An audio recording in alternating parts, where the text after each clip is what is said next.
वाराणसी में राजघाट स्थित सर्व सेवा संघ परिसर को आज रेलवे और वाराणसी प्रशासन की संयुक्त कार्रवाई में परिसर को खाली कराया गया। आपको बता दें, जहां रेलवे का एक तरफ ये दावा है कि वह पूरा परिसर स्वामित्व में है, वहीं सर्व सेवा संघ का भी ये दावा है कि उन्होंने 1960 में इस परिसर को रेलवे से हस्तांतरित किया था। ये मामला वाराणसी के न्यायालय में विचाराधीन है और तभी इस प्रकरण में गांधीवादी विचारधारा के लोगों ने 2 महीने से इसी सर्व सेवा संघ के परिसर में धरना दे रहे थे। आज सुबह अचानक रेलवे और वाराणसी प्रशासन, एसडीएम और अन्य पुलिस कर्मियों की मौजूदगी में बलपूर्वक इस परिसर को खाली कराया गया और धरने को समाप्त कराया गया। धरना रथ लोगों को गाड़ियों में भरकर पुलिस दूसरी जगह ले जाती है और इस परिसर में कम से कम 50 परिवार रहते हैं, जिसमें कमोबेश 200 से ज्यादा लोग अपनी जीविका का जीवन उपार्जन करते थे। अब आपको बता दें कि इसी परिसर में विनोबा भाई फूले वाचनालय है। इसी परिसर में गरीब और असहाय बच्चों को पढ़ाने के लिए एक विद्यालय है। गांधीवादी विचारकों के लिए चरखा कक्ष है और गांधी स्मारक पर अक्सर ये लोग चिंतन मंथन करते थे। इनका दावा है कि ये सारी चीजें आजादी के बाद से जुड़ी हुई हैं और इसमें लाल बहादुर शास्त्री, विनोबा भाई फूले और राजनारायण जी तक इस परिसर में आ चुके हैं। ये ऐतिहासिक धरोहर के रूप में संरक्षण के लिए प्रयासरत पूरे परिसर को, सर्व सेवा संघ के इस पूरे परिसर को ये लोग जो सत्याग्रह पे थे, ये चाहते थे कि इसको गांधी स्मारक और क्रांतिकारियों की याद में इसी तरह रहने दिया जाए। इसी परिसर में एक पोस्ट ऑफिस है और अन्य बहुत सारी ऐसी किताबें हैं। लगभग बताया जाता है कि 500 से ज्यादा पुरानी किताबें ये आजादी से लेकर अब तक क्रांतिकारियों ने जो लिखी इस पुस्तकालय में मौजूद हैं। इन लोगों की ये भी मांग थी कि अगर इनको स्थानांतरित किया भी जाता है तो इन चीजों को कैसे संयोजा जाएगा।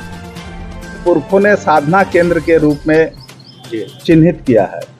ये साधना का क्या यहाँ पे क्या यहाँ गांधी, विनोबा, जयप्रकाश, जेसी कुमारप्पा और धीरेन मजुमदार जैसे मनीषी, जो गांधीयन परंपरा के मनीषी रहे हैं, उनकी किताबें प्रकाशित होती है।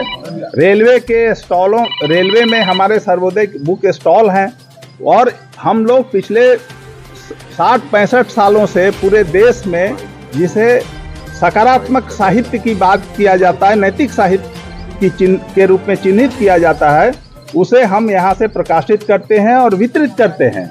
इसके अलावा यहाँ पर आरोग्य का काम चलता है, यहाँ पर बालवाड़ी चलती है, यहाँ पर पुस्तकालय है, यहाँ पर देश भर के सर्वोदय कार्यकर्ताओं का प्रशिक्षण होता है। तो ये सारी गतिविधियां इस जगह पर संचालित होती है। लेकिन यहाँ पर ये मॉल बनेगा, यहाँ पर मौज मस्ती होंगे। कौन सी योजना यहाँ पे? कोई station, Kashi inter model development plan की तहत ये यहाँ की जमीन ले रहे हैं। सर, आप एक बताइए कि क्या आप लोगों ने क्या कोर्ट में भी अपने कागजात दिए हैं? क्या हम लोगों ने सारे कागजात हमने कोर्ट में प्रस्तुत किए हैं। प्रशासन से भी आप लोग मिले थे क्या? प्रशासन से भी मिले हैं। किसको आपने? कमिश्नर को भी दिया था, डीएम को भी दिया था। तो ज्ञापन आप किसके नाम पे संबोधित? परसों हम लोगों ने ज्ञापन दिया था। न केवल ज्ञापन दिया था, हमारे प्रतिनिधियों ने जाकर वहाँ जो नक्शा है 1966 का और 67 में डीएम के बिहाफ पर हस्ताक्षर करके उसे हमने पब्लिकली एग्जिबिट किया। आप लोग सब लोग होंगे। अच्छा, बंद करो, गांधी हम शर्मिंदा है, तेरे कातिल जिंदा है, बापू हम शर्मिंदा है, तेरे कातिल जिंदा है, बापू हम नहीं चलेगी, नहीं चलेगी। प्रमुख से चलिए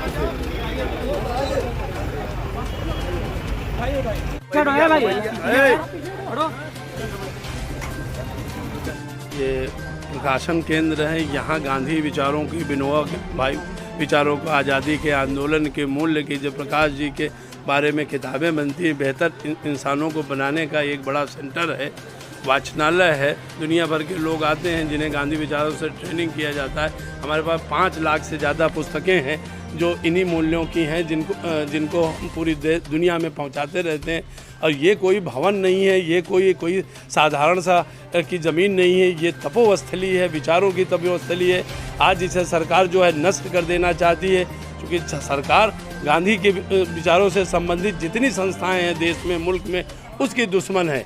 और उस हमारे पास इसके वैध कागज़ है, हमारे पास बैनामा है, हमारे पास रेवेन्यू रिकॉर्ड में इन सब चीज़ों को दर्ज, ये सब चीज़ें दर्ज हैं। और 1960, 61 और 71 के बैनामे हमारे पास हैं जो पूरी तरह से वैध है।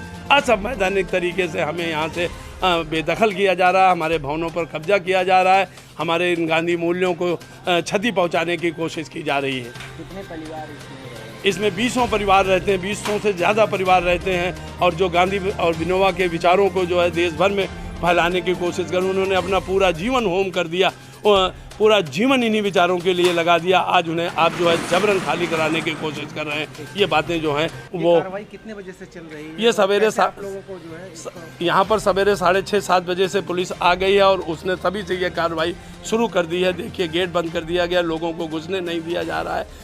किस तरह से जो अवैध तरीका अपनाया जा सकता था वो अवैध तरीका डरा के धमका के अपनाया जा रहा है। न्यायालय में वाद लंबित है, ऐसे में आगे कराया जा रहा है, आगे आपका क्या है? हमारे पास न्यायालय का ही सहारा है। हम अहिंसावादी लोग हैं, गांधीवादी लोग हैं, हम हिंसक प्रवृत्ति के लोग नहीं हैं। तो हमें अभी भी न्यायालय पर पूरा भरोसा है और हम न्यायालय के जरिए इसको खाली कराने फिर से अपना जो है दावा पेश करने की कोशिश करें। हमारा मुकदमा अभी भी लंबित है। लंबित होते हुए मुकदमे में कार्रवाई नहीं होनी चाहिए। हमको सुप्रीम कोर्ट ने, हाई कोर्ट ने कहा है कि आप अपने मुकदमे को देखिए और जब मुकदमे में जो डिसीजन आता हम लेते। हमारे मुकदमे को में होने के बावजूद भी ये कार्रवाई की जा रही है। ये दिख रहा होगा संवाद गृह, आचार्य विनोबा भावे संवाद गृह, जयप्रभा पुस्तकालय।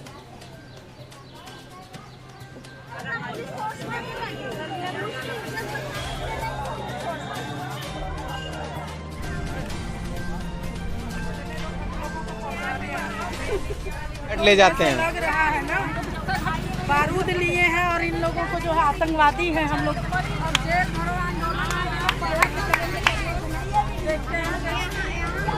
ए